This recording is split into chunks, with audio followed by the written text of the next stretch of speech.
तो हाँ जी, आपका नाम है अंकित कुमार और ये आपने डिटेल मुझे भेजी है और इसके हिसाब से आपकी यहाँ पे कुंडली बनी है मिथुन लग्न की और राशि आपकी तुला है और ये आपकी कुंडली यहाँ पे मैंने बना रखी है। और आपने जो सवाल लिख के भेजे हैं, आपका देखो जी सवाल वैसे मुझे समझ आया नहीं क्या लिख के भेजा है, लेकिन आपने बोला है कि इम्पोर्टेंट बात ये है कि मैंने अपनी कुंडली अपने लोगल में कहीं पर दिखाई है। एक तो कॉमन निकल सवाल देखो जी लिख के भेजा नहीं आपने कि आपकी दिक्कत क्या आ रही लाइफ में। फिर भी जो चलो मुझे कुंडली में दिख रहा है वो आपको मैं भी बताऊंगा कि कौन से ग्रह अच्छे बुरे हैं। तो सबसे पहले देखो जी आप ये समझो कि जो कुंडली होती है इसमें 12 ग्रह होते हैं और 12 ग्रह पहले आप समझो वो मैं लिख देता हूँ। ये है आपकी कुंडली में पहला ग्रह है, ये है दूसरा ग्रह, तीसरा ग्रह, चौथा, पाँचवा, छठा ग्रह, सातवां, ये है आठवां ग्रह, नौवां, 10वां, 11वां और ये 12वां ग्रह। अब ये जो 12 ग्रह मैंने लिखे हैं इन ग्रहों से आपके जीवन के बारे में कुछ ना कुछ पता किया जाएगा। जैसे कि पहले ग्रह से तो हम देखेंगे आपका जो शरीर है वो कैसा होगा, हेल्थ कैसी होगी, स्वभाव कैसा। दूसरा ग्रह आपके है धन का, तीसरा ग्रह छोटे भाई बहनों का, चौथा ग्रह आपकी है माता, मकान, वाहन, पाँचवा ग्रह बच्चों का है, छठा ग्रह शत्रु, रोग, कर्जा, सातवां ग्रह आपकी है पत्नी का ग्रह, आठवें ग्रह से उम्र देखेंगे, नौवें ग्रह से भाग्य, 10वां ग्रह कामकाज, 11वां ग्रह आमदनी, लाभ, इच्छा पूर्ति और 12वें ग्रह से आपके खर्चे देखेंगे। आपने यहाँ पे मेरी दो बातें नोट करनी है। पहली बात, जो मैंने 12 ग्रह लिखे हैं पहले तो ये याद कर लो। दूसरी बात, इन 12 ग्रहों से जो कुछ देखा जाएगा वो याद कर लो। अब आप ये देखो कि अपनी कुंडली में क्या देखना है वो ग्रह देख लो। मान लो आपने देखना है अपने धन के बारे में जानना है कि धन के रिगार्डिंग कुंडली कैसी है, तो दूसरा ग्रह कुंडली में धन का होता है, तो दूसरे घर से देखा जाएगा आपका धन। और दूसरे घर में एक नंबर लिखा है 4, 4 है कर्क राशि, मालक बना ये चंद्रमा, तो आपके धन के बारे में जानना है, चंद्रमा को देखना पड़ेगा। ऐसे ही अगर आपका हमने भाग्य देखना है, 9वें घर से देखा जाता है भाग्य, और 9वें घर में लिखा है 11, 11 है कुंभ राशि, मालक बना शनि, तो भाग्य के लिए शनि को देखना है। शनि को देखने का मतलब ये है कि शनि अच्छा है या बुरा है। तो आपको मेरा कहने का मतलब समझ आ चुका है कि जो कुछ देखना है वो ग्रह देखना है और ग्रह का मालक देखा जाता है। अब सवाल कि आपकी कुंडली है कैसी। आपके देखो जी ग्रह अच्छे भी हैं और ग्रह आपके खराब भी हैं। आपका सूर्य मुझे अच्छा लगा है, बुध अच्छा है, शुक्र अच्छा है, मंगल भी चलो ठीक ठाक है, चंद्रमा अच्छा है। लेकिन आपके जो ग्रह खराब है इन ग्रहों में से सबसे ज़्यादा ग्रह खराब है ये गुरु ग्रह। क्यों? क्योंकि 8वें घर में नीच का बैठा है। दूसरा ग्रह आपका ये राहु खराब है और तीसरा शनि। 3 ग्रह आपके मुझे खासकर खराब लगे हैं, लेकिन ज़्यादा ग्रह आपका गुरु खराब है। अब आपकी देखो जी हमने क्या देखा कि कुंडली में अच्छे ग्रह भी हैं, खराब ग्रह भी हैं, लेकिन ये जो ग्रह होते हैं इनका जो असर है वो हमेशा जीवन भर रहता है। लेकिन अपना असर ये ज़्यादा कब देते हैं? जब इनकी दशा चलती है, दशा में ये ज़्यादा एक्टिवेट हो जाते हैं। तो सवाल ये है कि अभी इन ग्रहों में से आपके ऊपर दशा है किसकी? तो जो दशा होती है 2 प्रकार की होती है। एक तो होती है महादशा, एक होती है अंतर्दशा। जो महादशा होती है ये होती है काफ़ी बड़ी, और ये आपके ऊपर चली है बुध ग्रह की, और ये आपके ऊपर 2012 में चली हुई है, ख़त्म होगी जाके 2029 में। तो इसका मतलब है कि इन ग्रहों में से आपके जीवन के ऊपर अभी जो असर है बड़ा वो है भाई इस बुध ग्रह का, क्योंकि इसकी महादशा चल रही है। मतलब आप जो भी अभी काम कर रहे हैं, खा रहे हैं, पी रहे हैं, कारण कहीं ना कहीं बुध है आपका। और दूसरा असर आपके ऊपर है जिसकी होती है अंतर्दशा, वो है गुरु ग्रह की। कब से चली है? ये 11वां महीना 24 से चली है, पिछले 3-4 महीने हो चुके हैं, ख़त्म होगी जाके 27 में। तो हमने अभी क्या देखा कि ये जो 9 ग्रह हैं असर तो आपके ऊपर सभी ग्रहों का है, लेकिन ज़्यादा असर जो है बहुत ज़्यादा वो है बुध ग्रह का, और दूसरा नंबर है इन गुरु ग्रह का। तो अब आपके जीवन में मतलब जो कुछ हो रहा है इन 2 ग्रहों की खासकर वजह से हो रहा है। तो ये दोनों ग्रह अभी हम देखेंगे कि अच्छे हैं या बुरे हैं। अगर तो ये आपके ग्रह अच्छे निकले फिर तो आपके जीवन में कर देंगे अच्छा ही अच्छा, अगर बुरे निकले तो बुरा ही बुरा कर देंगे। पहले आपको देखो जी यहाँ पे अगर बुध की मैं बात करूँ कि बुध अच्छा है या बुरा है, तो आपका मुझे बुध ग्रह बहुत अच्छा लगा है, ये तो आपको अच्छे फल देगा। लेकिन आपका जो गुरु ग्रह है ये आपको मैंने भी बोला था कि आपकी पूरी कुंडली में अगर सबसे ज़्यादा ग्रह खराब है वो है गुरु और ये आपको खराब फल देगा। और आप चाहे नोट कर भी लेना कि जब से ये दशा चली है पिछले 4 महीने हो चुके हैं, 4-5 महीने नोट कर लो चाहे कि भाई जब से दशा आई है तब से आपको हज़ारों दिक्कतें परेशानियाँ आ रही होंगी। अब आपको मैं विस्तार में थोड़ा सा समझा देता हूँ। यहाँ पे देखो जी, एक मेरी बात और नोट कर लो। आपके मन में ये भी होगा कि ग्रह अच्छे बुरे फल क्यों देते हैं। ये 9 ग्रहों का कुंडली में अपना घर होता है। अगर अपने घर में बैठे हों बहुत अच्छे फल देते हैं, अपने दोस्त के घर में बैठे हों वहाँ पे भी अच्छे फल देते हैं, उच्च के बैठे हैं वहाँ भी अच्छे फल देते हैं, लेकिन ये ग्रह अगर नीच के बैठे हैं अच्छे फल नहीं देते। अब आपका जो गुरु है ये दो कारणों से ख़राब है। एक तो ये बैठा है 8वें घर में, ये 8वां घर खराब घर होता है, और ऊपर से यहाँ पे जो 10 लिखा है ये मकर राशि में बैठा है, नीच का बैठा है। और ये सबसे बड़ा कारण मुझे ख़राब लगा है होने का कि नीच का बैठा है। मतलब गुरु क्यों खराब, अगर आपका सवाल है, नीच का बैठा है भाई। दूसरा कारण ये 8वें घर में बैठा है। 8वें घर से आयु, मृत्यु दल, कष्ट, लंबी बीमारी, दुर्घटना, गुप्त रोग, ऐसी चीज़ें देखते हैं। अब आपको समझ आ चुकी गुरु आपका खराब है। अब सवाल है कि क्या खराब फल देगा। गुरु इस कुंडली में 2 घरों का मालक है, उन 2 घरों को लेके आपको दिक्कत आएंगी जिन घरों का मालक है। तो गुरु का एक तो घर है ये 7वां घर, और 7वां घर है आपकी पत्नी का घर। अगर आपकी पत्नी देखनी है ये 7वां घर देखना पड़ेगा, और 7वें घर में लिखा है 9 है धनु राशि, मालक बना गुरु। तो 7वें घर का भाई मालक गुरु है और वो नीच का है, और 7वां घर है पत्नी का घर। तो गुरु की वजह से आपको भाई पत्नी को लेकर दिक्कतें आएंगी बड़े लेवल पे। क्या दिक्कतें आएंगी। 8वां घर बीमारी का, पत्नी आपकी जहाँ तो बीमार होगी, या आपका विवाह देरी से होगा, और विवाह हो भी गया आपकी पत्नी से बनेगी नहीं, लड़ाई झगड़े होंगे। मतलब पत्नी संबंधी दिक्कतें आपको जरूर आनी है भाई। कई बार तलाक तक भी नौबत आ सकती है, डिवोर्स हो जाना। और ये मुझे नहीं पता अभी कि पत्नी वाली दिक्कतें आनी क्या आएंगी जरूर। बीमार तो जरूर होगी, लड़ाई झगड़े भी जरूर होंगे, कोई ना कोई पत्नी संबंधी दिक्कतें आनी है। और गुरु इस घर का भी मालक है 10वें घर का। अब 10वें घर का मालक गुरु क्यों है, सवाल ये भी है क्योंकि 10वें घर में नंबर लिखा है 12, और ये है मीन राशि, इसका भी मालक गुरु होता है। और 10वां घर किसका, 10वां घर काम काज का घर है। अगर आपके काम काज के बारे में जानना है हमने कि आप जो नौकरी या कारोबार करेंगे वो कैसा चलेगा, 10वां घर देखेंगे। 10वां घर आपके पिता का भी है, 10वें घर से सरकार भी देखी जाती है और मान प्रतिष्ठा। और 10वें घर का मालक गुरु, और वो बेचारा नीच का बैठा है। तो गुरु आपके 10वें घर को लेके भी दिक्कतें देगा। 10वां घर काम काज का है तो गुरु आपके काम काज में हजारों दिक्कतें पैदा करेगा। 10वां घर पिता का है, पिता संबंधी दिक्कतें आएंगी। 10वां घर सरकार का है, सरकारी कामों में दिक्कतें आएंगी। मान प्रतिष्ठा का आपकी मान हानि होगी। और 8वें घर में बैठ के गुरु आपकी हेल्थ भी खराब कर देगा, आपको बीमार भी कर देगा। मतलब ये जो अभी जो गुरु की दशा चली, मैं फिर बोलूँगा, पिछले 4 महीने हो चुके हैं, इसमें दिक्कतें आपकी जो आएंगी, आपको पत्नी को लेकर दिक्कतें, काम काज में दिक्कतें, पिता संबंधी दिक्कतें, सरकारी कामों में दिक्कतें, मान हानि होगी, आपकी हेल्थ खराब होगी, और भी लाइफ में हजारों दिक्कतें। क्योंकि गुरु जिन चीज़ों का कारक होता है, ये धन का कारक होता है, धन संबंधी दिक्कतें, मतलब हजारों दिक्कतें हैं भाई। अब सवाल है कि इसको सही कैसे किया जाए, क्योंकि अगर आपने इसको सही कर ली, जो दिक्कतें भी मैंने बोली आपको नहीं आएंगी। अब इसको सही कैसे करने, इसके आपने करने हैं पाठ पूजा उपाय।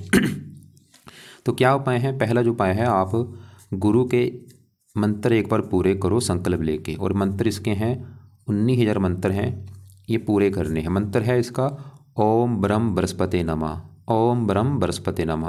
और ये मंत्र आपने शुरू करना है गुरुवार के दिन संकल्प लेके। अभी जो गुरुवार आएगा, जैसे कि मुझे लग रहा है आज मंडे है, तो अभी गुरुवार की वेट करो। गुरुवार को संकल्प लेना, कैसे संकल्प लेना आपको वीडियो में भेज भी दूंगा, थोड़ा सा मैं बता देता हूँ। गुरुवार को सुबह के टाइम आप ये बोलना कि हे गुरु देवता जी, मेरा नाम है अंकित कुमार, मेरी जाति है, गोती है, आपकी चल रही है मेरे ऊपर अंतरदशा, आप मेरी कुंडली में नीच के बैठे हैं, और मैं चाहता हूँ आपका मुझे बुरा फल ना मिले, इसलिए आपके मैं जो मंत्र हैं 19,000 वो मैं पूरे करने जा रहा हूँ। तो इस प्रकार आप संकल्प लेके भाई ये मंत्र 19,000 पूरे कर लो। अब सवाल है कि ये मंत्र कितने दिन में पूरे करने हैं। इसको लग जाए आपके चाहे 11 दिन, चाहे 21 दिन लग जाए, चाहे 40 दिन लग जाए, चाहे आपके ज़्यादा भी लग जाए, कोई बात नहीं। मंत्र एक बार पूरे करके फिर छोड़ देना।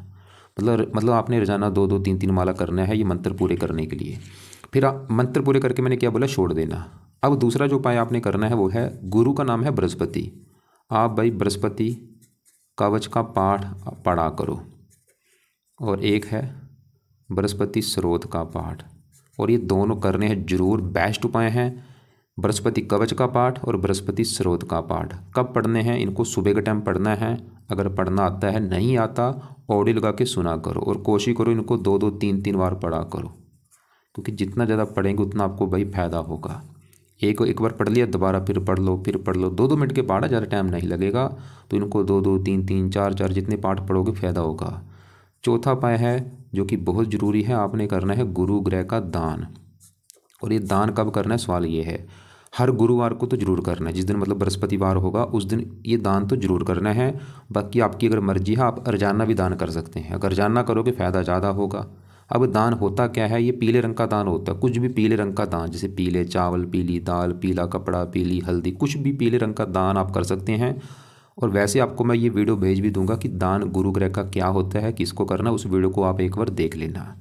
और गुरु का रंग है भाई पीला, पीले कपड़े मत पहना करो या कम यूज़ किया करो, बल्कि पीली वस्तुओं का दान ज़्यादा किया करो लोगों को। वो दान की वीडियो को देख लेना। 5वां उपाय भी ज़रूर करो। गुरु का जो दिन है वो है गुरुवार, मतलब बृहस्पतिवार। तो आप भाई हर बृहस्पतिवार को बृहस्पति देवता जो है गुरु, यहाँ पे देखो जी एक बात समझ लो, गुरु का नाम दूसरा बृहस्पति है, इसी को गुरु कहते हैं, इसी को बृहस्पति कहते हैं। तो गुरु का जो दिन होता है, मैंने क्या बोला, गुरुवार है, तो आप गुरुवार के दिन इस गुरु देवता के लिए व्रत रखा करो। व्रत रखो, कथा करो, आरती करो। अब उस फल की व्रत कैसे रखना है, जिस दिन मान लो गुरुवार होगा, सुबह उठ के नहा धो के प्रार्थना करो कि हे गुरु देवता जी, आज दिन है गुरुवार, आज आपका मैं व्रत रखूँगा ताकि आपकी जो दशा चली है वो मेरी अच्छी जाए, आप मुझे अच्छे फल दो, मुझे पत्नी का सुख मिले, मुझे काम काज का सुख मिले। व्रत में आपने दिन में कुछ नहीं खाना, और दिन में वैसे आप फल फ्रूट खा सकते हैं, खाना है सिर्फ रात के समय एक टाइम भोजन करना है। रात के भोजन में भी आपने नमक का सेवन और खटियाई नहीं खानी, और जो व्रत कथा होगी वो सुन लेना, आरती कर लेना। और भी एक कुछ उपाय छोटे मोटे से उपाय हैं, वो कुछ बता देता हूँ। जैसे कि आप हर गुरुवार के दिन पीपल के दरख्त को जल दिया करो, या पीपल के दरख्त की पूजा कर लो, केले को जल दे दो, या बृहस्पतिवार के दिन गाय को गुड़ से बनी रोटी खिला दो। ऐसे छोटे मोटे उपाय भी आप ऐड कर लेना। तो ये तो हो गए भाई गुरु के उपाय। हमने अभी क्या देखा कि आपके ऊपर जो सबसे बड़ा असर वो बुध का है, वो तो अच्छा है भाई, बहुत अच्छा है, जिसकी बड़ी दशा है। लेकिन छोटी जो है, जो गुरु की चली पिछले 4 महीने से, ये आपका अच्छा हमें नहीं लगा। और अब गुरु की बात हमने कर ली। अब आपका देखो जी, ये जो राहु है ये भी मुझे ख़राब लगा है। अब राहु की दशा में भी दिक्कतें बढ़ी, क्योंकि दशा में ज़्यादा एक्टिवेट होते हैं। अब दशा इसकी मैं यहाँ पे दिखा देता हूँ। यहाँ पे देखो, ये आपकी डिटेल है, ये आपकी दशा। और जैसे मैंने बोला, अभी दशा किसकी है, बड़ी देखो बुध की है, 12 में चली है, 29 में ख़त्म होगी। और छोटी दशा है गुरु की, अभी 11 महीने 24 में चली है, 27। इसमें इससे पहले देखो राहु की दशा आपकी निकल चुकी है, और इसमें भी आपकी दिक्कतें बहुत सारी आई होंगी। चाहे नोट कर लेना कि चौथा महीना 22 से लेके 11 महीना 24 तक, अभी मतलब पिछले 4 महीने हुए हैं दशा खत्म हुई को, इसमें भी आपकी दिक्कतें परेशानी लाइफ में काफ़ी आई होंगी 22 से लेके 24 तक, क्योंकि राहु की दशा थी भाई। अब सवाल है कि अभी राहु का असर है या नहीं। आज भी असर है, आज थोड़ा सा है, दशा में असर बढ़ जाता है। फिर भी राहु के बारे में थोड़ा सा बता दूँ क्या है। राहु जहाँ बैठा है ये 11वां घर होता है। 11वां घर होता है आमदनी का घर। आपकी जो इनकम है वो कैसी होगी। 11वां घर लाभ का भी होता है, बड़े भाई बहनों का होता है, इच्छा पूर्ति का होता है, मित्रों का होता है, काफ़ी चीज़ें हैं। और फार्मूला मैंने आपको बताया था, जो कुछ देखना घर का माल का देखना है। तो 11वें घर में क्या लिखा है, एक है मेष राशि, माल किसका है, मंगल। इस मंगल को देखना पड़ेगा। और मंगल के अलावा 11वें घर में राहु है, राहु को भी देख। अब सवाल कि राहु क्यों खराब है। राहु जहाँ बैठा है 11वें घर में, ये मंगल का घर है, और राहु मंगल को अपना दुश्मन मानता है। इसकी वजह से राहु इस 11वें घर को खराब कर देगा। मतलब राहु आपको आमदनी को लेकर दिक्कतें पैदा करता रहेगा।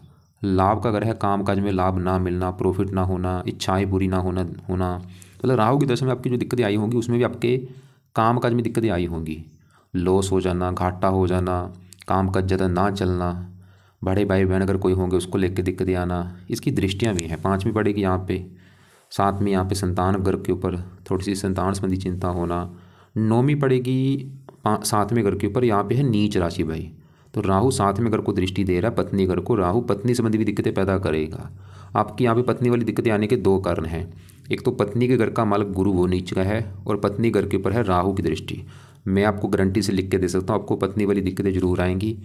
जहाँ तो आपका विवाह में काफ़ी देरी होगी, विवाह हो भी गया, पति पत्नी में लड़ाई झगड़े होते रहेंगे, या डिवोर्स तक भी आपका हो सकता है, या ना भी हुआ, बार बार पत्नी का लड़के मायके जाना, ऐसी घटनाएं होती रहेंगी, या पत्नी का बीमार होना। अब राहु का भी सही होना जरूरी है। वैसे अभी राहु की चलो दशा खत्म हो चुकी है, फिर भी आप इसके कुछ उपाय जरूर करो। क्या उपाय करने हैं। पहला जो राहु का उपाय है, राहु का दान किया करो, ये शांत होगा। दान इसकी 117 डिग्री को -0 कर देगा। और ये दान की वीडियो भी आपको मैं भेज दूंगा, उसको देख लेना, वो दान किया करो भाई आप। दूसरा उपाय है, राहु जो है शिव जी का भक्त है, तो अगर आप शिव जी की पूजा उपासना करते हैं तो राहु आपका अच्छा हो जाएगा। अब सवाल की शिव जी की पूजा उपासना में क्या करना है। एक तो भाई रोजाना शिव जी का मंत्र जाना शुरू कर दो। ये नहीं कि हफ्ते में कभी चले गए भाई, ऐसे टाइम वेस्ट मत करो, रोजाना जाओ भाई।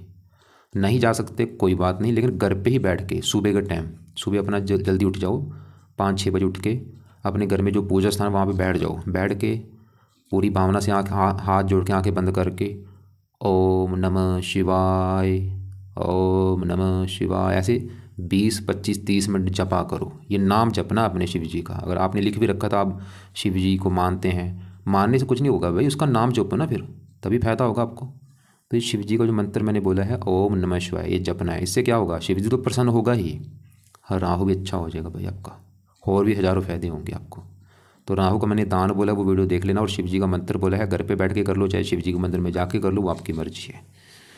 अब आपके यहाँ पे शनि की बात करूँ, ये रले मिले फल देगा, अच्छे फल भी देगा मानता हूँ, बुरे फल भी देगा।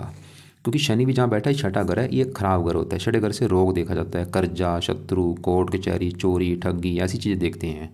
और शनि की तो छठे घर में बैठा है और मंगल घर में बैठा है।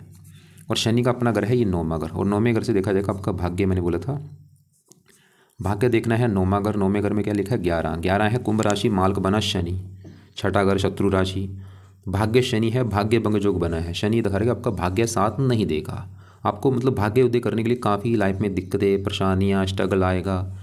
तो शनि के भी एक दो उपाय आपको बता देता हूँ, वो करते हो तो भाग्य कदम कदम पर साथ देगा। जिसमें से पहला उपाय है शनि का, शनि मंदिर जाना शुरू कर दो। दूसरा है शनि चालीसा का पाठ रात को पढ़ा करो या सुना करो। अगर आपको लगता है शनि चालीसा मैं इतने भी कैसे पाठ, क्योंकि अभी कुछ आपको मैंने और भी उपाय बताने हैं, लेकिन कर लो भाई। 24 घंटे में आपको मैं बोल रहा हूँ, आधा घंटा सुबह देना, आधा घंटा शाम को देना, कोई ज़्यादा टाइम नहीं लगेगा। क्योंकि अगर कुछ पाना है कुछ खोना पड़ेगा, ऐसे ऐसे ग्रह अच्छे नहीं होंगे। पाठ पूजे तो करने ही पड़ेंगे भाई, सीधी सी बात है। तो अभी शनि के मंदिर मैंने बोला है जाने के लिए, शनिवार को जाओ, माथा टेक के आओ वहाँ पे। शनि चालीसा का पाठ पढ़ना है रात के समय, रोजाना पढ़ना है।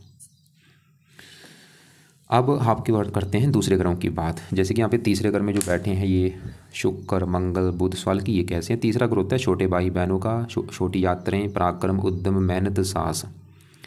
तीसरे घर में शुक्र, मंगल, बुध, तीन ग्रह बैठे हैं। तीनों में आपके तीनों ग्रह वैसे अच्छे हैं, लेकिन सबसे पहले अगर बुध की बात करें, क्योंकि बुध की है बड़ी दशा चली हुई। सवाल की बुध कैसा है आपका, तो बुध देखो जी जहाँ बैठा है तीसरा घर, एक तो घर अच्छा है, और वहाँ पे जो 5 लिखा है ये सूर्य ग्रह में बैठा है। बुध सूर्य को अपना मानता है दोस्त, मतलब बुध कई कारणों से अच्छा है। एक तो तीसरा घर अच्छा, दोस्त घर में बैठा है, और ये बुध बैठा है सूर्य घर में, सूर्य बैठा है बुध घर में, से कहते हैं स्थान परिवर्तन योग। देखो जी गौर से समझो, बुध मैंने क्या बोला, बैठा है तीसरे घर में सूर्य घर में, ये तो दोस्त का घर है। लेकिन बुध के इस कुंडली में अपने 2 घर हैं, और वो 2 घर कौन से हैं, एक तो बुध का घर है ये पहला घर। पहला घर बुध का क्यों है, क्योंकि पहले घर में 3 लिखा है, मालक है बुध। और पहला ग्रह है आपका शरीर, सेहत, स्वभाव, रंग रूप, पर्सनैलिटी, सर मस्तक। शरीर चलेगा तीसरे घर में, बुध आपको मेहनती बनाएगा, साहसी बनाएगा, पराक्रमी बनाएगा, उद्यमी बनाएगा, बुद्धिमान बनाएगा। और बुध इस घर का भी मालिक है कुंडली में चौथे घर का, क्योंकि चौथे घर में 6 लिखा है, कन्या राशि, मालक बुध। चौथा घर होता है माता, मकान, वाहन। बुध ही दिखा रहे कि आप खुद की मेहनत के बल पर मकान बनाएंगे, वाहन बनाएंगे, जमीन जायदाद, नौकर चाकर का सुख प्राप्त करेंगे खुद की मेहनत के बल पर। मतलब आपको बुध की वजह से मकान वन का सुख भी लाइफ में मिलेगा। तो बुध ये मतलब जो बुध की दशा है इसमें आपको मकान वन का सुख मिलेगा, आपको और भी अच्छे फल देगा। और लेकिन बुध भी यहाँ पे गड़बड़ कर रहा है। बुध आपका भाई एक तो अस्त बैठा है, मृत अवस्था में बैठा है, और 28 डिग्री का बैठा है। अस्त का मतलब होता है ये इसका जो अच्छा फल मिलेगा आपको, लेकिन वो कम हो रहा है, और है भी वृद्ध अवस्था में। तो आप इसके भी 1-2 उपाय अगर करते हैं इसका बल बढ़ेगा, क्योंकि दशा भी तो देखो जी काफ़ी लंबी है, 29 में ख़त्म होनी है। तो बुध के जो पहला उपाय है, आप बुध का मंत्र आप जरूर किया करो। और ये मंत्र चाहे सुबह कर लो, चाहे शाम को कर लो, चाहे दोनों टाइम कर लो। मंत्र है ओम बुम बुद्धाय नमः, ओम बुम बुद्धाय नमः। चाहे 1 माला कर लो, 2 कर लो, 3 कर लो, आपकी मर्जी है। दूसरा उपाय है बुध के देवता हैं गणेश जी, तो गणेश जी का भी आप मंत्र कर सकते हो। मंत्र है गणेश जी का ओम गण गणपते नमः, ओम गण गणपते नमः। अब यहाँ पे बुध देखा वो अच्छा है। साथ में शुक्र की बात करूँ, शुक्र इस 5वें घर का मालक है। 5वां घर पहले समझो किसका है, 5वां घर है संतान का घर। संतान आपकी देखनी है 5वां घर। 5वें घर में 7 लिखा है, मालक शुक्र। शुक्र आपको संतान का सुख अच्छा देगा। और संतान के घर में केतु चंद्रमा को भी देखना पड़ेगा संतान के लिए। अब इनकी बात कर ही लेते हैं। यहाँ पे पहले चंद्रमा की बात करूँ, ये फिलहाल अच्छा है। चंद्रमा इस घर का मालक है, दूसरे घर का धन का।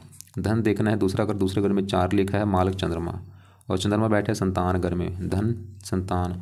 संतान होने के बाद भी आपके जीवन में धन आना शुरू होगा, चंद्रमा ये दिखा रहा है। लड़की के योग लेके बैठा है। लेकिन यहाँ पे जो केतु बैठा है ये थोड़ा सा गड़बड़ कर देगा, क्योंकि केतु एक दानव ग्रह है, ये संतान ग्रह में बैठा है। केतु ये दिखा रहा है कि आपकी पत्नी का गर्भपात हो सकता है 1-2 बार, मतलब गर्भपात के मुझे योग दिख रहे हैं। और आपके लड़कियाँ ज़्यादा हो सकती हैं भाई। पहली संतान ऑपरेशन के द्वारा भी हो सकती है, ऐसी संभावना भी बन रही है। क्योंकि आपने ये सवाल मुझे लिख के नहीं भेजा कि हाँ भाई मुझे संतान संबंधी दिक्कत आ रही है। तो अगर आपका सवाल है कि हाँ भाई बार बार गर्भपात पत्नी का हो रहा है, क्यों हो रहा है, या मान लो आपका भी विवाह नहीं हुआ, जहाँ विवाह करेंगे जब बच्चा पैदा करेंगे उस समय केतु के पाठ पूजा कर लेना, अभी रहने दो। क्योंकि केतु की वजह से आपको 2-3 दिक्कतें आ सकती हैं, गर्भपात होना, संतान का ऑपरेशन के द्वारा होना या लड़कियां ज़्यादा होना। क्या उपाय है केतु के? पहला उपाय है कुत्तों को रोटी डाल सकते हो, और चाहे अभी से शुरू कर दो, चाहे डालना कुत्तों को रोटी। इसके दो पार्ट है, केतु कवच केतु स्रोत। अभी नहीं पढ़ने भाई, जब मैंने बोला सवाल अगर है कर लेना, नहीं तो रहने दो।